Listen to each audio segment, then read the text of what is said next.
Welcome to Please Me, the award-winning Sexuality Podcast bringing you bold conversations and big clit energy. I'm thrilled to announce that Please Me is the #1 ranked sexuality podcast in the USA and worldwide. I'm Eve, your host, on a journey from trauma to sexual liberation. Join me and my guests as we dive into conversations around orgasm equality, self-love, body positivity, and essential sex education.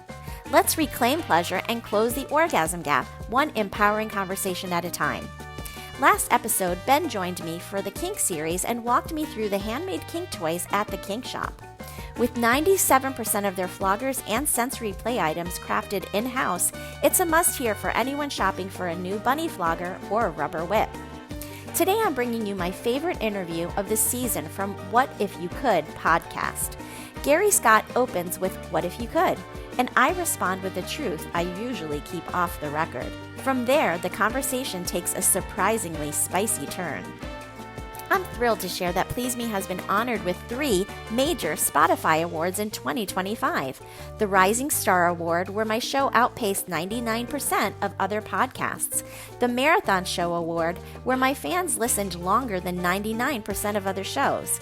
And the Most Shared Show Award, where Please Me was shared more than 98% of all podcasts. Huge thanks to everyone who has rated, reviewed, and shared Please Me. Because of you, we're now the #1 sexuality podcast in the world. If you're listening, be sure to subscribe to this channel, leave a review, and comment on your favorite show. I reply to every message and love hearing from you as we share self-love and sexual empowerment across the globe. According to my Spotify Wrapped, 6.5 thousand of you ranked the show in your top 10. 6,000 put Please Me in your top 5, and 2.3 thousand named it your #1 podcast. I am blown away. Thank you so much for your support, the love, and for being the spiciest listeners a host could ask for. Through the end of the year, I'm continuing to raise funds for the survivors of the catastrophic typhoon in the Philippines, which struck just weeks after a devastating 6.9 magnitude earthquake hit the same region. Please check the show notes for the donation link. Any support you can give is truly appreciated. Want to ask a question for the Please Me podcast? Join the conversation on Patreon or subscribe to my Substack newsletter for exclusive content, behind-the-scenes updates, and a chance to have your questions featured on the show. Patreon also includes the full Kink series episodes, exclusive guest photo shoots, and a New Orleans photo set of me. Step into the community for more intimacy, education, and sex-positive insights. Please Me is for mature audiences, so sit back, relax, and surrender to the pleasure of Please Me. And I often say that we can all learn from the kink community because they do communication so well. And it's often something that I talk about on my show, Please Me Podcast, because if you're not letting people know what your needs and your desires are, you're not going to be able to close that orgasm gap for yourself. So I'm all for empowering ourselves, and that was one thing that I really wanted to do for myself, is to go to this conference to learn from all of these amazing. Eve here from Please Me Podcast. I'm here with my must-haves for the holidays. If you're looking for gifts that never go out of style, look no further. Or treat yourself to these incredible products that I can't live without. Parlor Game's estrogen and progesterone topical creams will keep your libido revving and your lady bits happy. I love the Silky Peach Cream and Vibrant Third for keeping my hormones in balance. Maybe you want to give the gift of health. Get the latest in stem cell technology, pain relief, and inflammation reduction from LifeWave. After COVID, I gave up wearing a bra, and I have found the best solution to having that seamless look without the discomfort of a bra. Cakes are non-adhesive pads that naturally adhere to your skin and always look flawless. They make such a great gift too. I never start my day without taking my Juice Plus chewables. They come in capsules too and are a great way to get the nutrition of 30 fruits and veggies into your diet easy. Don't forget the omegas for brain health and heart health. I never start my day without a Juice Plus shake. With the glycemic index of broccoli and great plant-based protein, they are perfect when you are on the go. Every day, I check on my tower garden and harvest a bowl of greens for lunch. The aeroponic garden is the ultimate in grow-at-home technology and helps me get my veggies in daily for tower to plate eating.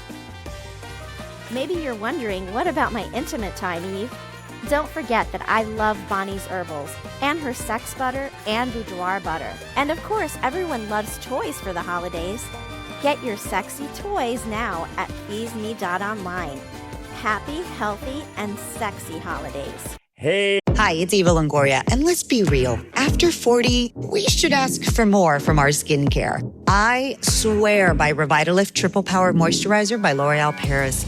With vitamin C, pro-retinol, and hyaluronic acid, it reduces my wrinkles, firms, and brightens.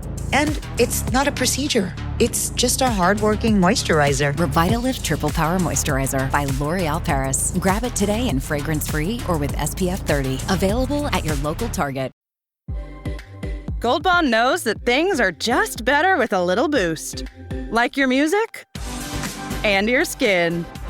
Check out Gold Bond's new Plumping Collagen Body and Face Serum Lotion. It's clinically shown to visibly plump and boost skin hydration by 50%, leaving your skin looking hydrated and more youthful.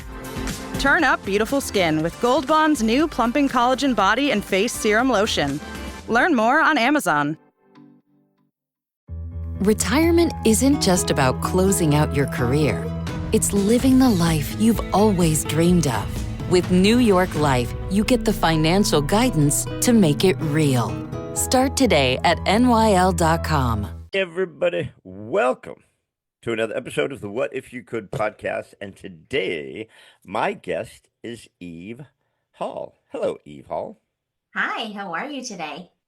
Oh, I'm just living the dream, baby. You know that. I'm always living the dream. I can't help it. But I know you've got all sorts of engagement, so I'm excited to get cooking in this. So real quick, I'm just going to read your introduction, your bio, and we'll get cooking. So everybody, we have Eve Hall is a licensed physical therapist who treats conditions regarding sexual health.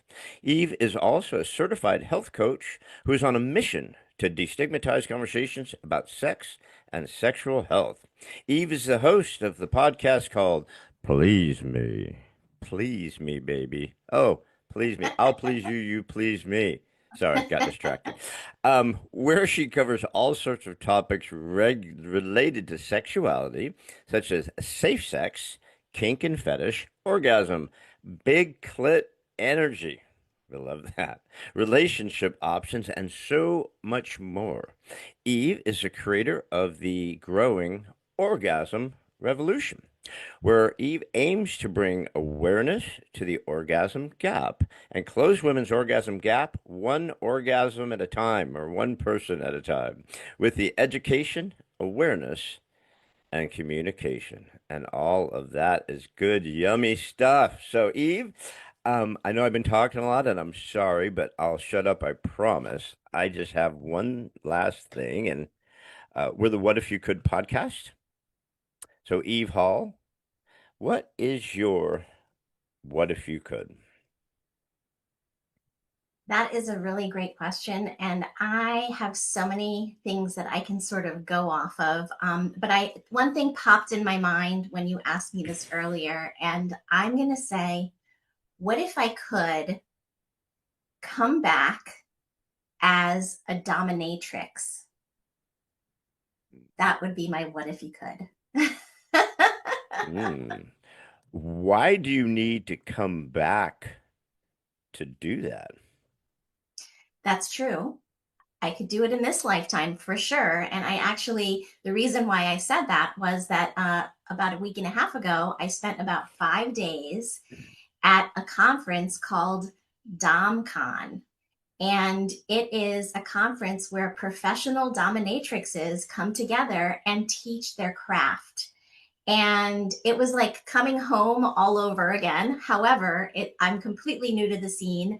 I dabble in kink, and I often say that we can all learn from the kink community because they do communication so well. And it's often something that I talk about on my show, Please Me Podcast, because if you're not letting people know what your needs and your desires are, you're not going to be able to close that orgasm gap for yourself.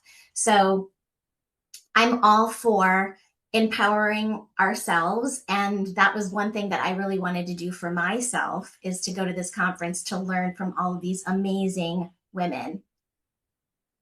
You know, most men, and especially powerful men, men who have to make decisions, are always in charge, who always are, have to be powerful and exude this leadership and power stuff. CEOs, politicians, stuff like that, love a dominatrix. They love a woman who will dominate them.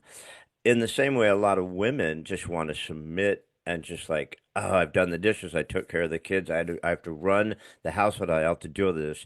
Just take care of me, or as your podcast says, please me, right? But I think, did you see when you're out the domcom that a lot of men love to be dominated by women? Yes, 100%. And you're absolutely right. Oftentimes they are in positions of power, and to relinquish that power and to give it to somebody else that you trust and allow them to do the things to you that you want them to do, depending on what you decide your kink is, right?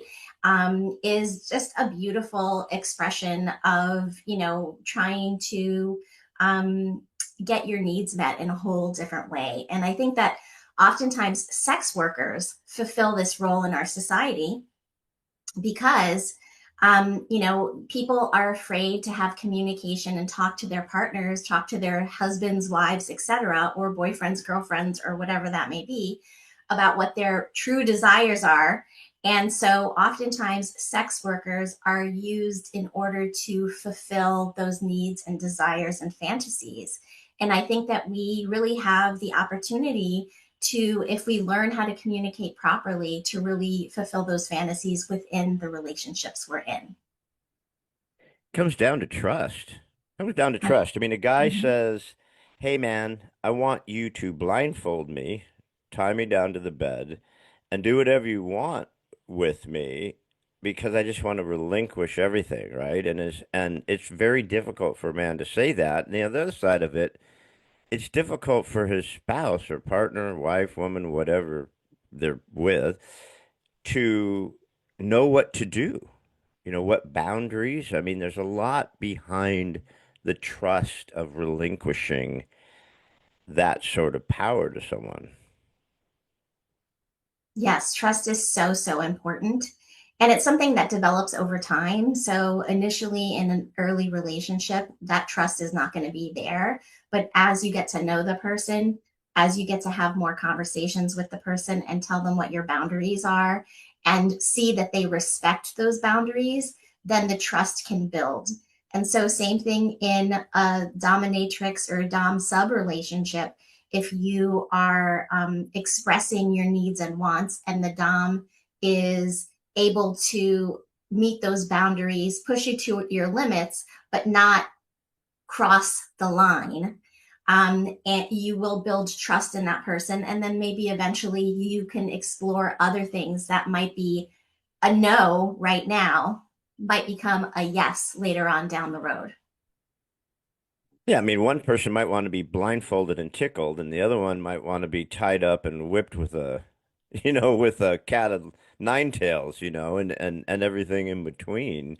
I think most people believe that, oh, men are naturally dominant and women are naturally submissive, but that's not necessarily true, is it? No, it's not. And I think that both men and women have both aspects of those things inside of them. And we can really explore on both sides of that continuum. And so that's, some people consider themselves a switch, which I do, because I do like to submit. I like to be taken care of. I like to be pampered. And I like my pleasure needs to be met.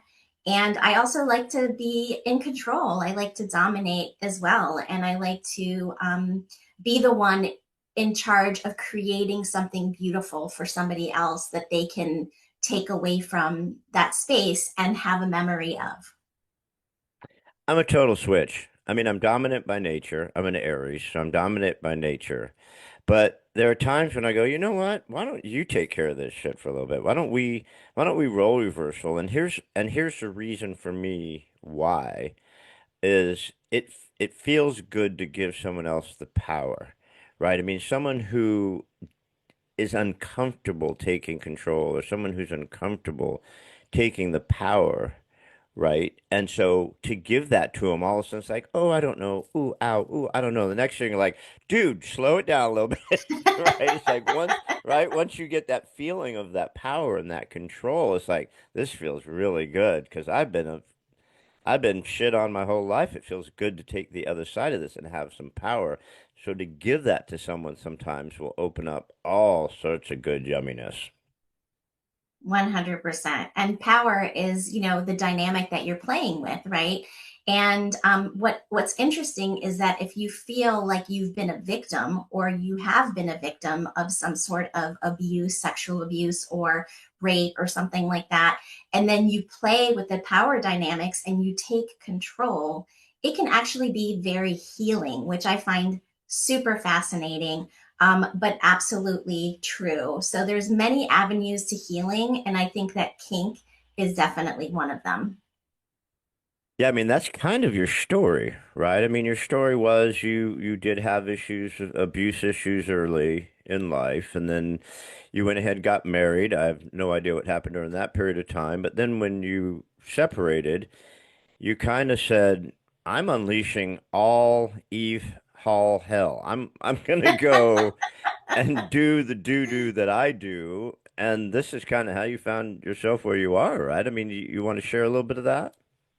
Yeah, that's very true. Yeah, my story is that I was sexually abused from the time I was 5 to the time that I was 11 by 5 people, and all people that I knew.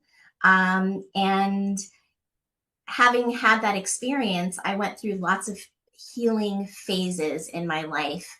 And what's super interesting is that after I got divorced from a sexless marriage, um, I, like you said, unleashed the Eve Hall that was hiding inside of me, and wanted to explore. And I released the shame that was surrounding, sexuality in my life and my body image. And I released all of that shame and was able to come to a place where I felt like I was on a path to sexual liberation. And I feel like I'm still marching down that path, and learning more and more things about myself because the curiosity is there. And that's one of the things that I try to tell people is that if you have curiosity around exploring in the bedroom, you can really make your sex life as amazing as possible. It can be explosive.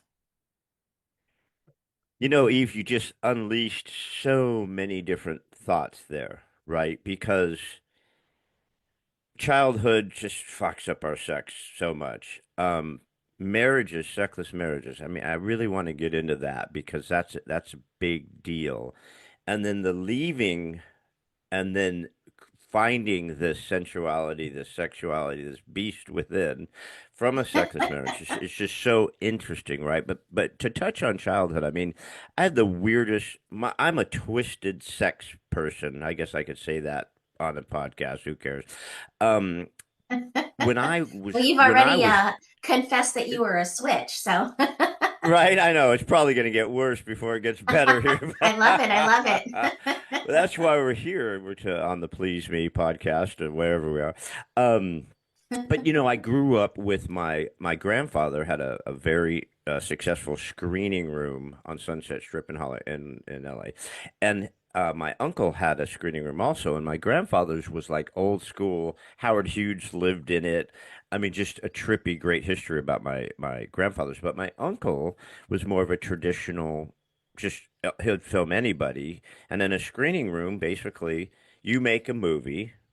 Eve Hall makes a movie, and she wants someone to buy it, right? So that they now will promote it and put it out in theaters and stuff. So you have to screen it somewhere so people come and watch it, whether they want to be the person who buys it. Well, from the time I was 8 till I was like 12, when I was working at my uncle's screening room, 90% of the stuff that he screened was porn Oh, because wow. they made 10 porn movies for every one movie. Because that was the day, back in the day, you had to go to a theater, right? You had to go to a porn theater. It's not like today. That was even before VHS, right? So here I am working and watching all these movies from the time I'm 8 till I'm 12, watching hardcore porn going, he put that where? Wait, what? I'm looking down and going, so I had a very warped idea of what sex was until today, until literally this minute. So when you're dealing with people, because you're a sex therapist and a sex healer and educator, stuff like that, I mean, how much do people's childhoods really fuck up their sex lives? A lot, a lot, depending on their childhood, and unfortunately, we're taught to be shameful about our bodies. We're taught to be ashamed of sex itself. And so that also societally and religiously, whatever religion you belong to, even sometimes your friends, will shame you. That really messes with you as well. So yes, your experiences can really mess up your idea of sex, but so can, all of the systems that we live in.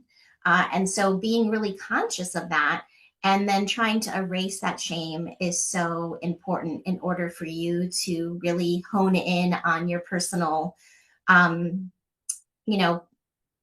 I would say, path to that sexual liberation that I hope that everybody listening is interested in hopping on.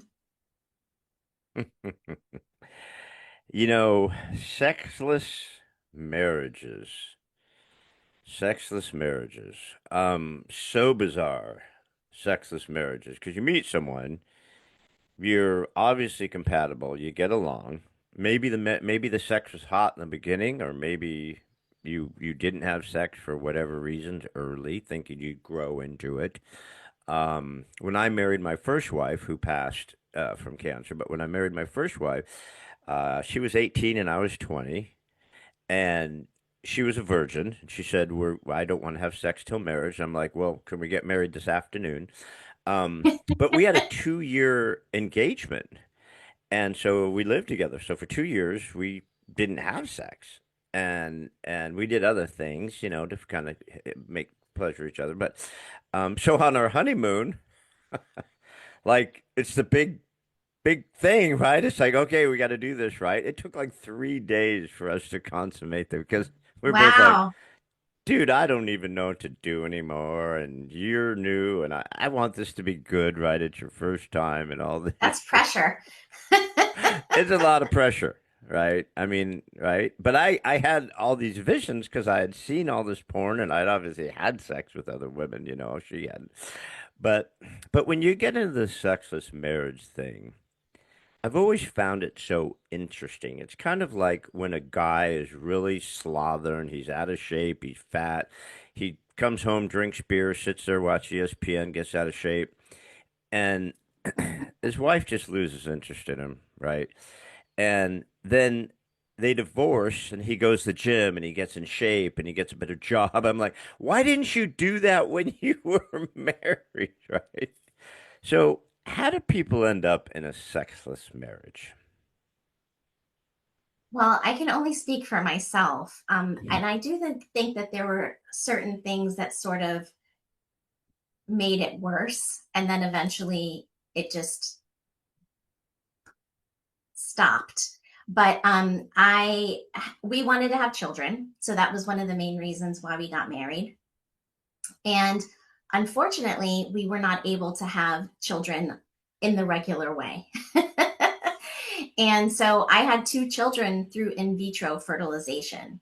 So I think that number one took the emphasis of sex out of our marriage early on.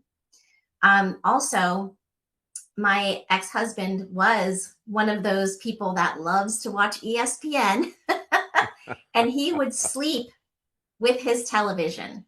Literally, he would sleep in the living room because I refused to put a TV in the bedroom because I knew that it would be on all night long, and I can't sleep with the TV on because I I'm hearing what's happening on TV and it wakes me up. And so I can't get a good night's sleep. So he would sleep in the living room. And for, I would say, probably the first year or two of our marriage, I would wake up every day in the middle of the night, or every night in the middle of the night. And I would go to the living room and I would say, hey, come to bed, come to bed. And then at some point I said, fuck that shit. I'm going to sleep, and I'm sleeping all night, and I'm not going to worry about him sleeping on the couch and not sleeping in bed with me. But the bottom line is that we very early on slept in different spaces. So obviously there wasn't as much opportunity, but that didn't mean that I wasn't a sexual person. I had that vibrator going almost every day, and I have always been a truly sexual person. And so I was really very much mismatched in my marriage. And, that is now history. Thank goodness. I'm much happier on the other side. Literally on both sides, which is good, which is a super healthy thing too. On both sides. I think both sides is awesome. It's really interesting, the different things that I've discovered talking to a lot of different people, a lot of friends, and going through it myself with my first marriage is, you get together, it's passionate, it's fun and stuff. And then you go, well, I guess we got to start having kids. So you start having kids. And then everyone knows, I mean, we had 2 kids back to back within 16 months. And so that's exhausting, right? I mean, as much as I freaking love my 2 boys, and now my oldest son has 2 boys back to back, very close in age. My youngest son has a girl. And I'm like, see how hard this is? I mean, you're going to love it. It's the hardest job you'll ever have, but it's hard, right? So women are drained, men are drained. It's hard to get fired up, right? To all right, let's do the biggie while the kids are sleeping. So there's a lot of things that get in the way, right, with marriages. You got to keep that fire alive somehow.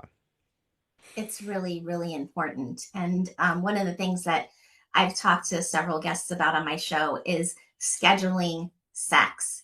And a lot of times people think, oh, well, it's supposed to be spontaneous. And, that's what it's like in the movies. And, you go and the person throws you up against the wall and it's like all this like amazing passion. And that is just not the reality when you are in a relationship for a long time, if you're long-term or you're married and you have children and you have, 20 million responsibilities. So you have to really make the time for having intimate time together. And if you don't, it will eventually dwindle to nothing. So it's super important to make that time. And I think scheduling that time is a great idea because it's something that you both will then look forward to. Yeah. I love the idea of scheduling. And I also love toys. Theoretically. I love toys too. I don't have Yes. lots and lots of sex toys. Theoretically, I don't want to get myself in too much, or my wife is going to kill me for this one.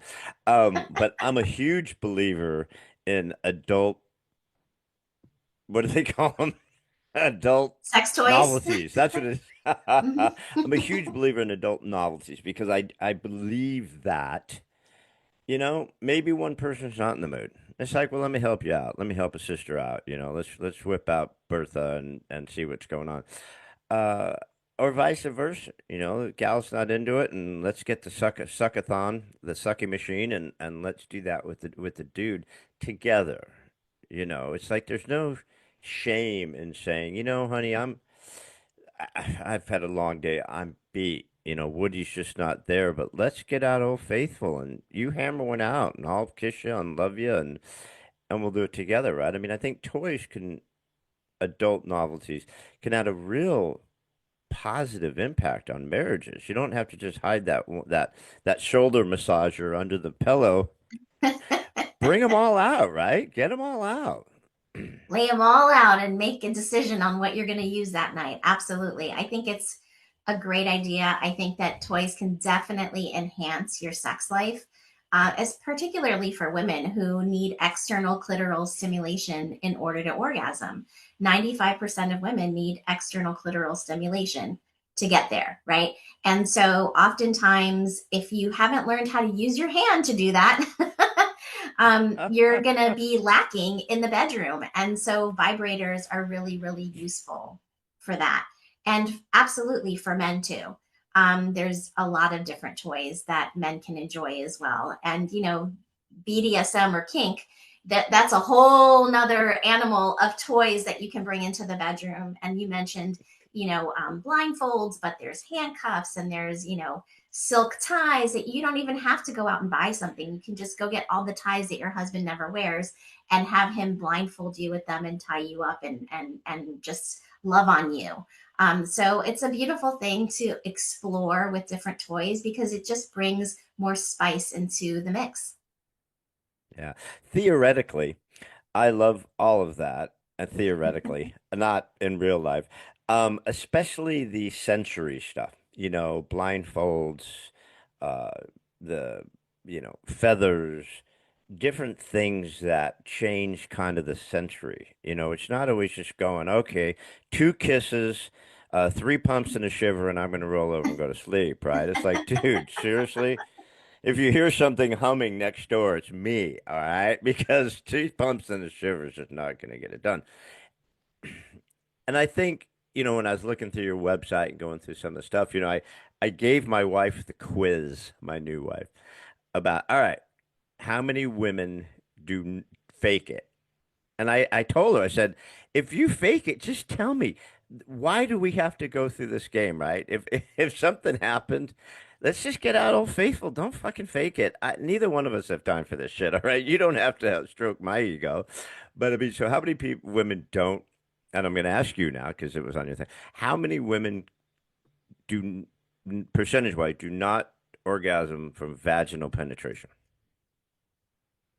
So only 3 to 5% of women can orgasm from penetration alone. It is a very small number. Now, the number will go up if you're talking about penetration and clitoral stimulation together, then the number will go up. But if you're talking about penetration alone, only 3 to 5% of women can orgasm from penetration alone. So it's a very small number. And you mentioned faking it, right? 80% of women will have faked it in their lifetime. And hey, I'm raising my hand because I have in the past. And I will refuse to do that now. When the man finishes, that doesn't mean that the game is over, right? You can still continue. You can still get yours. It's very, very difficult to have an orgasm at the same exact time, 2 partners having an orgasm at the same time. I think maybe it's happened twice in my life. So no matter what, one person is going to get there before the other person, and the person that doesn't get there first needs to continue to play the game so that everybody can get their needs met. Yeah. Okay. Question number 2, doctor out there, for please me. How long does it take a woman on average to have an orgasm? Well, it depends. If we're talking about masturbation, women and men, when they masturbate, can orgasm around the same amount of time. So it might take a man 2 to 4 minutes. It might take a woman 3 to 5 minutes. So it's really not a lot of time when we're talking about self-pleasure. However, for women to get in the mood and be ready for penetration, okay, because during masturbation, oftentimes women are not using penetration, or they're using it in conjunction with external clitoral stimulation, maybe with a vibrator, or I don't know, there's so many different toys you can use. Yes. So did I answer your question, or was I in the middle of a train of thought and did I forget where I was? I was having an orgasm. Well, I was having an orgasm while you were explaining all that. It only took me 2 minutes. Wow. The question when was, a couple's together, when a right. couple's together, statistically, what's Yes. the time frame for a woman to have an orgasm? There you go. That was the rest of the question. So it takes women 20 to 25 minutes to warm up and get ready, because as the man gets his hard on, right, or his erection, a woman also has to get a quote unquote hard on or get engorged. The clitoris, the vaginal tissue, the vulva all needs to get engorged with blood, just like the man has to get an erection. And oftentimes people jump ahead, and that's when people experience painful sex. So 20 to 25 minutes of warming up of foreplay, of touching, of licking, of caressing. And I like to say that the entire body is an erogenous zone. You don't have to just focus on the genitals, because some people may have a really, get really turned on by, being kissed on their neck, or maybe the back of their knee or their inner thigh. So exploring the entire body with your partner is so essential to knowing what makes them tick, what makes them turned on, and asking them. Have you ever asked your partner, what are the 5 top things that turn you on? I mean, a lot of people don't have these kind of conversations, You mean a couple has to communicate about sex? If you want a great sex life, yeah, absolutely. Just like, honey, when I finish this beer, we're gonna go to bed for 10 minutes because I got Sports Center coming on in 10 minutes. So a woman, statistically, is a good 25 to 30 to 40 minutes of warming up and being in the mood to orgasm. And if not, they just fake it and say, fuck this. I'm just as bored as you are. Now, a man statistically will have an orgasm with a partner within what time frame? I mean, a man can get erect in seconds. Okay. They just have to think about it. I'm erect right now. I'm literally erect right now. Keep that to yourself, sir. No.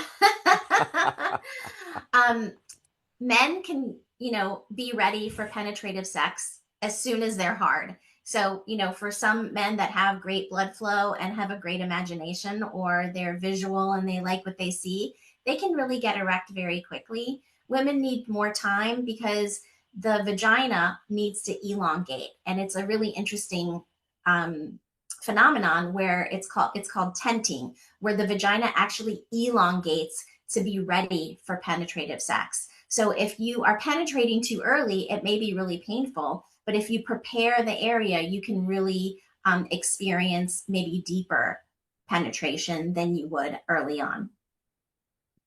So a guy comes in, how quick does a guy come statistically? I don't know the statistics on that. However, you can teach yourself to last longer. And so I often will teach people how to edge so that they can last longer, so that they can please their partner for a longer period of time. Well, I Googled it, and guys are like between 3 to 5 minutes. 3 and 5 minutes of sex, and a guy will come. And a gal takes anywhere from 25 to 30. And so, Houston, we have a problem here, right? Big problem. There's definitely a serious duality issue or whatever. I don't know words, but so if I show up and within 3 minutes I'm happy spunky, and my wife is laying there going, dude, I literally haven't even taken my clothes off yet. We've got a problem, right? I mean, that's where I would imagine the communication has to come in. And that's why the orgasm gap exists, right? The phenomenon where in heterosexual relationships, men are having orgasms much more than women are.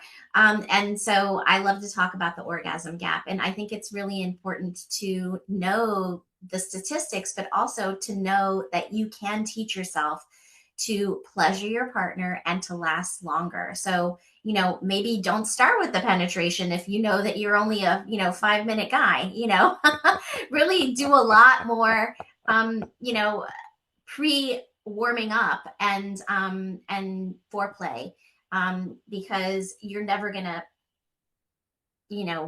pleasure your partner, bring her to orgasm if you are a 3 to 5 minute guy. Well, it's that darn F word you keep bringing up, and it's not the 4-letter F word, it's the other F word, foreplay. What the heck is foreplay, guys? We don't know foreplay. I thought unzipping my pants was foreplay. What is this foreplay stuff you speak of? So foreplay can really, encompass so many different things. One of those things is oral sex. Another thing can be exploring your body from head to toe, having your partner explore your body from head to toe, and then exploring theirs to find out what the buttons are that you can push to really turn them on. It can be touching, it can be massaging, I love hands, so it can be penetrating with your hands as well. You can use toys to really get yourself stimulated. You can also jump into the kink world and use impact play. Impact can be really a turn on for a lot of different people. So you can be spanking or using, like you said, feathers or other sensory things like ice or warmth. There's lots of different things that you can incorporate. Music is also something that can really set the mood. Lighting, there's just so many things that you can do to incorporate your senses and your sense of smell and taste, that can really enhance the pleasurable experience. I agree. I concur, my specialist. Um, I reluctantly shared my porn history with the world. Holy crap. But yes, I was exposed to porn very early in my life. It's different now than it used to be in a lot of ways. Um, Pain can be very, very harmful to a relationship, to a marriage, especially when the guy starts drifting off and he'd rather just hammer one out to some phony porn than communicate his needs with his wife and bond with his wife. Maybe she's into the stuff he's watching and he's never even asked, you know. But can porn also be helpful to a relationship? I think it can be, but communication is essential. I had the porn nerds on my show. They were a couple of really fun Wait, ladies. what? Wait, what was he? The porn nerds. They're The two ladies that porn. have a show called The Porn Nerds, and they talk about how porn can actually enhance your relationship. And I think that our conversation was amazing. They talked about using porn to give your partner ideas. If maybe something is too embarrassing for you to talk about, you can show them a clip and say, "Hey, what do you think about this? This seems really hot, or this is spicy to me. This seems like something I'd like to try. Is this something that you would like to try as well?" You can use it to open up conversations about sex, maybe in a way that you weren't able to express just with words. So I think porn can actually be really useful. There's also, unfortunately, a lot of what you see in porn is male pleasure centered, but there is more female centered pleasure porn out there now. Unfortunately, you have to pay for a lot of it. What? The free stuff is usually male centered. But you can explore with your partner and watch it together. That can be a turn on. Or you can, like I said, use it to give ideas to your partner about the things that you might be interested in. So I think it can be beneficial. It doesn't have to harm a relationship. If the person is so into porn that they'd rather, look at porn and get a quick, fix, and not be with their partner, then that is damaging. But, having your own sensual exploration is really important. So even when you are in a relationship, cutting out masturbation on your own, I think is really a bad idea. I think it's really important to continue to have a sexual relationship with yourself. And that could include watching porn. And I'll admit it. I like to watch porn. There's certain things that I like to watch that turn me on and help me to masturbate. So I think it can be beneficial to continue that practice as long as it's not harming the other person, or you're not obsessed with it where all you can do is watch it and you're not able to function in society. Then it would be a problem. I have to do it daily, but I blame it on my prostate. I say, I'm going to be 63 years old, and in order to have a healthy prostate, men need to ejaculate on a regular basis. It's good for their prostate. So I said, my proctologist said, dude, you got to masturbate every day if you want to have a healthy prostate. So doctor's orders, man, you just have to do it. But that doesn't take away from pleasing my wife because I'm 63, but we could still bring it. The other side of porn is, like you said, um, there's a lot of women now producing porn. And they do a lot of couples porn. They do a lot of women and women porn, but it's a different kind of pornography. Not always. I mean, because chicks will beat the shit out of you too and throw a strap on, and we'll just play like rock stars. But it does have a different tone to it, a different feel to it, which is a lot healthier than dudes just watching, midget donkey porn all day and just expecting that to happen in the bedroom. My wife hates when I bring a midget and a donkey into the bedroom. It's just the donkey's dirty. He just shits everywhere. So I do get that. So let's switch a little bit. There's so many things that I love about you and your podcast and your website and stuff. So three things I want to touch on is, besides the Please Me podcast, we'll get to real quick. Big Clit Energy. I'm going to buy that shirt from your website. Big Clit Energy. Orgasm Revolution, and Orgasm Gap. And it's shocking to me how many women, although they live it, don't know about the orgasm gap. I don't think it just relates in their head, right?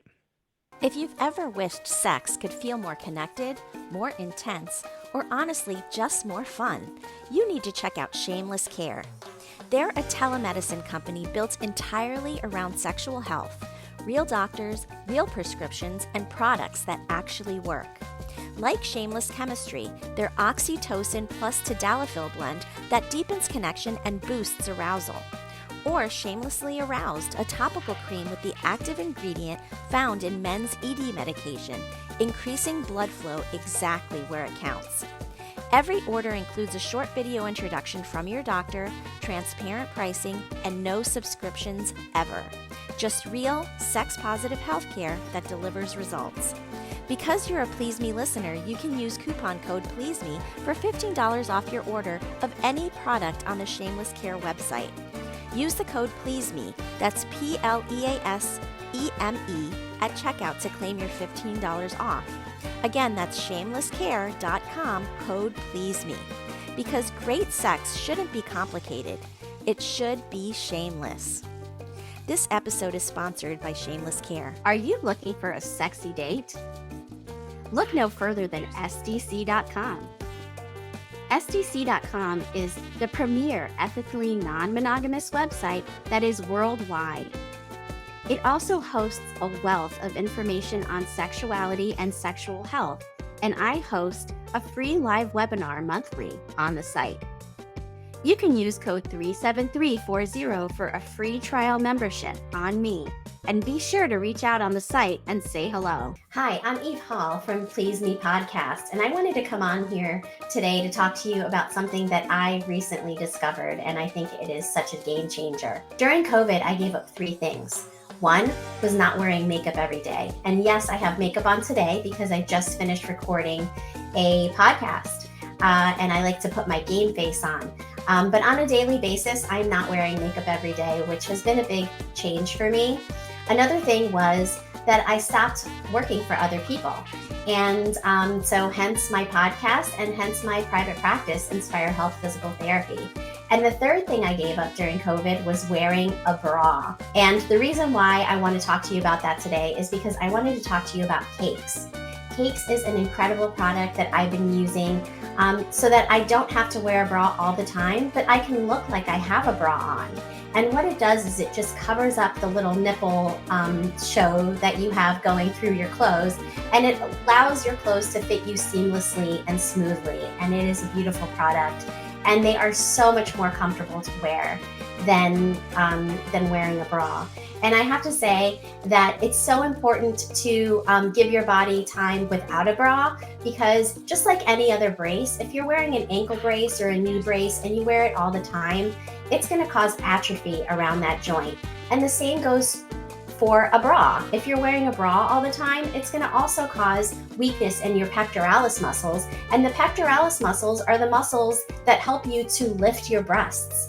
And if they get weak, your breasts will sag. So wearing cakes is really great for decreasing sagging. So I just wanted to come on here and tell you to get your cakes. And I wanted to share mine with you. Today I have the triangle ones on, and I'm going to show you how easy they are. They adhere without adhesive to the skin naturally. And you can see they come in different colors, and you can see it just adheres, and it just allows your look to be nice and smooth. So make sure you check out the link below and get your cakes today. This episode is brought to you by eBay. Buying parts for your car? You'll know that will it work feeling. But on eBay, buying parts is different. eBay's free returns means if it doesn't fit, or if it isn't what you expected, you just print a label, drop it off, and get your refund fast. No haggling, no stress, and at least 30 days to return any eligible item. Millions of parts, free returns. eBay. Things people love. Eligible items only. Exclusions apply. This episode is brought to you by Progressive Insurance. Do you ever find yourself playing the budgeting game? Well, with the Name Your Price tool from Progressive, you can find options that fit your budget and potentially lower your bills. Try it at progressive.com. Progressive Casualty Insurance Company and Affiliates. Price and coverage match limited by state law. Not available in all states. Chronic spontaneous urticaria, or chronic hives with no known cause. It's so unpredictable. It's like playing pinball. Itchy, red bumps start on my arm, then my back. Sometimes my legs. Hives come out of nowhere. And it comes and goes. But I just found out about a treatment option at treatmyhives.com. Take that, chronic hives. Learn more at treatmyhives.com. I think because we don't talk about sex normally in society, a lot of people don't understand that that is a phenomenon that happens across the board in all heterosexual relationships, whether it be from hookup all the way to marriage and everything in between. I didn't know about the orgasm gap until I read a book, about it a few years ago. And I was like, holy shit, that's what's been happening to me. I didn't realize that it was something that everyone experienced because I'd never talked about it with anybody, So now I talk about it all the time because I have a show, and I love to talk about the orgasm gap because I think everyone needs to understand what it is. And that is what the Orgasm Revolution is about, is really just bringing awareness to the orgasm gap so that people can understand what it is, and through advocating for themselves, they can get their pleasure needs met. And you mentioned good big clit energy. Yeah, and it's a true thing. I mean, it just is. I mean, like you said, the statistics are if 90% of women aren't getting off or 80% of women are faking it, obviously the dude's getting off. So there's your orgasm gap. He's getting off, you're not. And if it's 8 out of 10 times that you're intimate with your partner, 8 out of 10 times, you're not orgasming and he is, that's a pretty big gap. I mean, I don't know how you don't understand that. So how are you bringing this orgasm revolution to the people? And are we with torches and pitchforks in the street, or what are we doing with this revolution? It's more when I go to different conferences, I'll set up a booth and I'll, talk about the orgasm gap and joining the Orgasm Revolution. And people will buy my t-shirt that says Orgasm Revolution on it, or they can buy any of the other ones, but that's like the main one. And then they say, they post it on their social media, and then they say what the orgasm gap is. And why it's important for people to know about it. So it's really just spreading the message of what the orgasm gap is. That is being part of the Orgasm Revolution. Yeah, well, it's an important part because, we all heard the adage, happy wife, happy life. And your wife needs to have an orgasm, dude. Let's face it. And either buy her a shitload of toys or take care of her, or both, preferably. I mean, work on it together. So I love that you're working on the Orgasm Revolution, and I strongly believe in the orgasm gap. But tell me about, you hear about dudes, a big dude, and he's got big dick energy, right? He's got swinging dick energy. So what's the big clit energy? So big dick energy is basically a man's confidence in his sexuality. It doesn't necessarily mean that they have a big dick. It just Definitely. means, yes, it just Usually means, they don't. right. So what is So, the big clit energy? so so when I was on my show trying to figure out what the female equivalent of big dick energy was, I found nothing. I found some articles. I found some articles saying, that women can also have big dick energy. And they cited some people like Beyonce and Rihanna, who are very confident and they exude their femininity, but they are still very powerful, etc.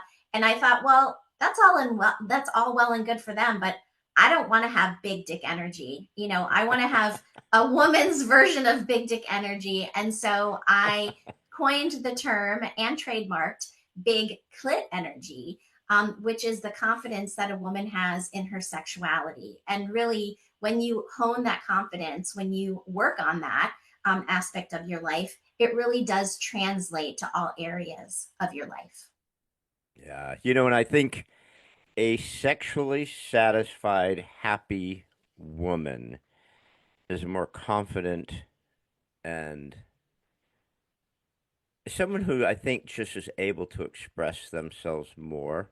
If you have that relationship with your partner, where you have that type of trust, that type of open communication, where you're sharing your fantasies, you're sharing what you want, he's sharing what he's want, and you're experimenting with that sort of thing, that carries over into the world. That carries over into every other part of your life, don't you think?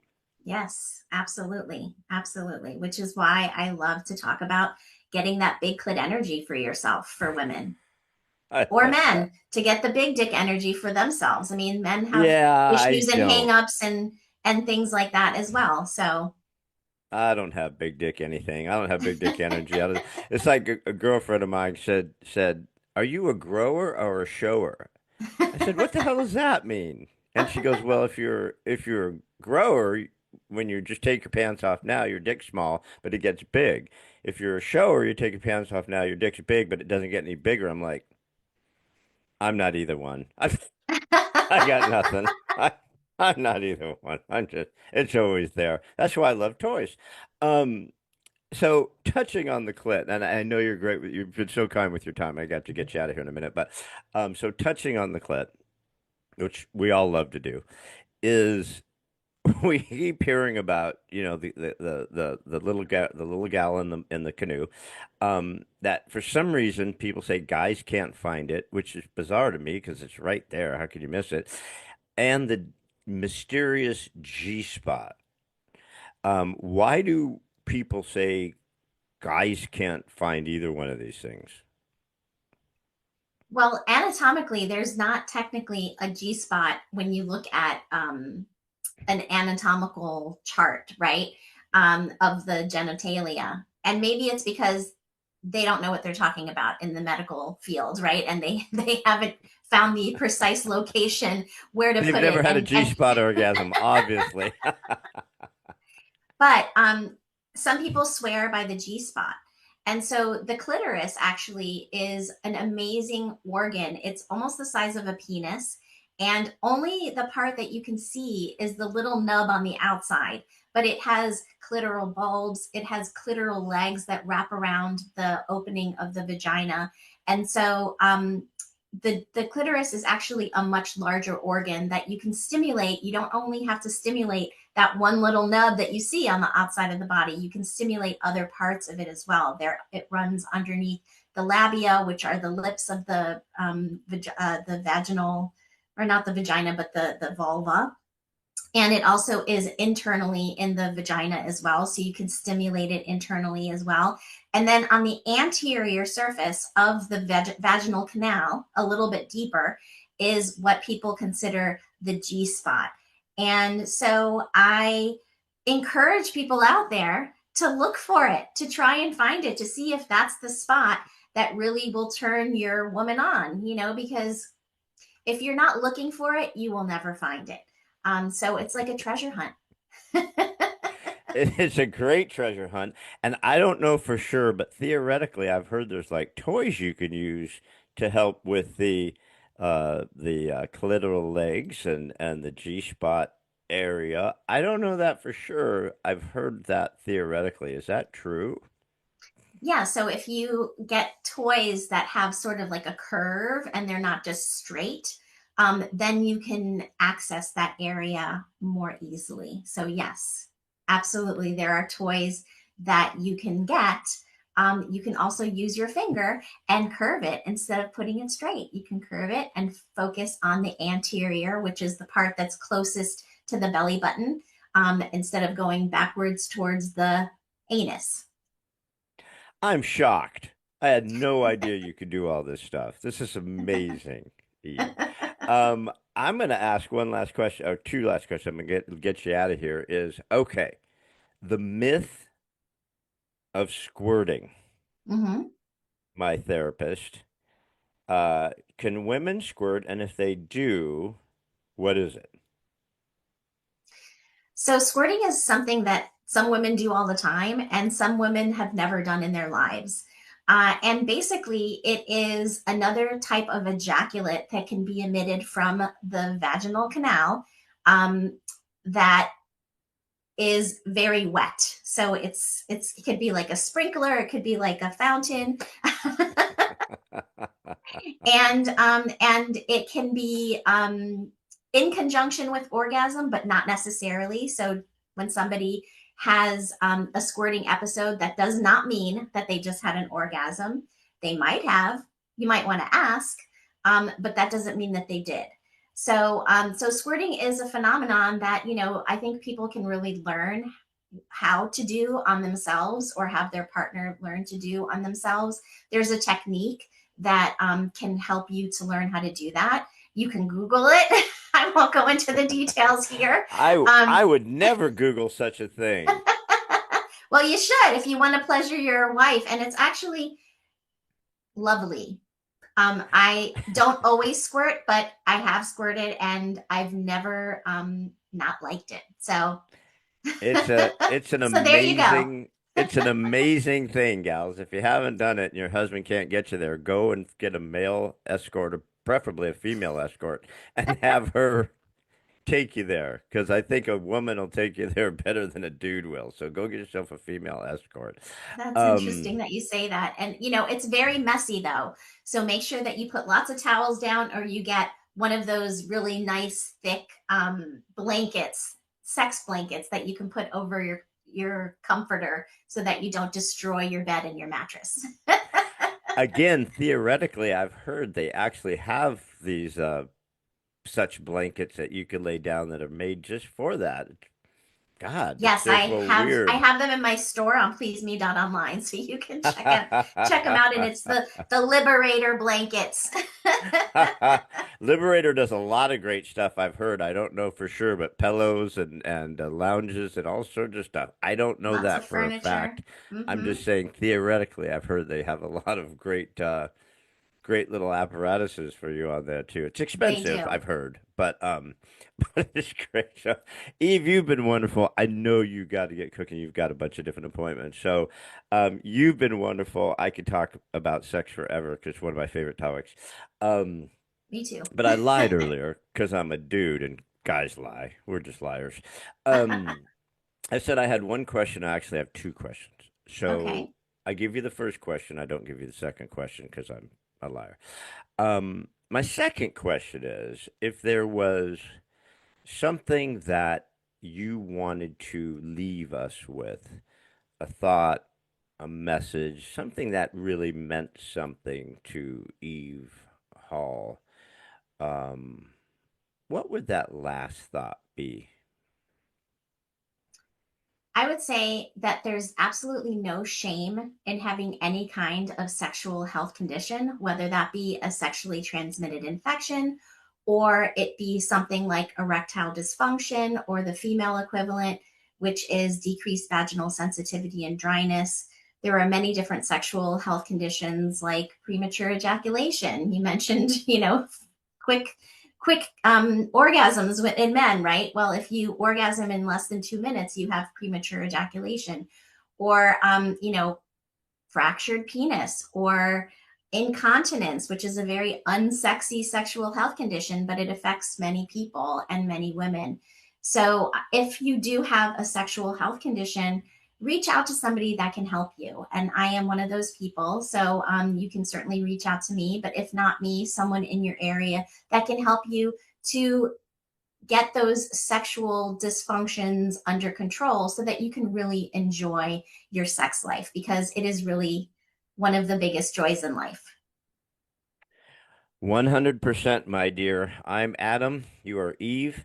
This has been a very wonderful chat. I could talk to you forever. So, guys, you're so right on that, Eve. I mean, it's like sex. We're humans. We're just animals with a very small brain. And being with other people or being by yourself, pleasuring yourself, pleasuring a partner is very healthy, and there's no shame to it. If you have shame around it, like you said, find someone you could talk to. But more importantly, talk to your spouse, talk to your partner, talk to your lover, whomever you're with, talk to your right hand, your left hand, and share with what you really want. We only go around once. Why hide it? Don't go cheat to get it. Talk to your partner. That's who you're with. You should be sharing that with them. And so grateful that you came on to enlighten us with all this stuff. But before we go, one last thing is, where can we find more of Eve Hall? Where can we go and see all your great stuff? Well, my show is everywhere that you can find podcasts. If you want to go and reach out to me, or you want to check out my sex toy store, or any of the webinars that I've done in the past, or any of the educational things that I have on my website, you can go to pleaseme.online. And there, in the contact section, you can send me a message. It goes directly to my email, and I respond to all of those. Or you can also look at all of my social media links, and you can follow me there. Awesome. So go to Please Me. It's a great website. You do have to say you are 18 or over, which I lied. I did say I was 18 or over. There's great stuff there. There's some fun toys there. There's some great shirts and stuff there. There's some different stuff there. There's a lot of great information. The podcast is great. Your Facebook is great. So, yeah, I love it. Eve Hall, the Please Me podcast. What a fun time. Wish we had more. But thank you so much for being here. It's been a pleasure. Pleasure's your business. All right, guys. Thank you so much. Please look for Eve Hall and the Please Me website and podcast. See you guys. Talk to you later. Bye. If you're feeling disconnected from your body, struggling with intimacy, or facing a sexual health condition, you're not alone. There is no shame in what you're experiencing, and you don't have to figure it out on your own. But the longer you wait, the harder it becomes to reclaim your confidence, pleasure, and connection. That's why I offer a free 15-minute discovery call to explore what's going on and whether working together is the right next step. Spots fill quickly, so don't wait. The link is in the show notes. Grab your time now. I want to personally invite you to join me on Patreon for ad-free listening, bonus episodes, and early releases. Already there is a lot of bonus content on there, with many webinars that I've done in the past and a show that I've never released to the public before. My show is completely self-funded, and when you are able to support me in this way, I'm able to spread my message of body positivity, self-love, and women's empowerment, and empowerment in general around sexuality around the globe. And so with that being said, I appreciate everyone who has already joined Patreon, and if you've thought about joining, now's your nudge to do so. I thank you from the bottom of my heart.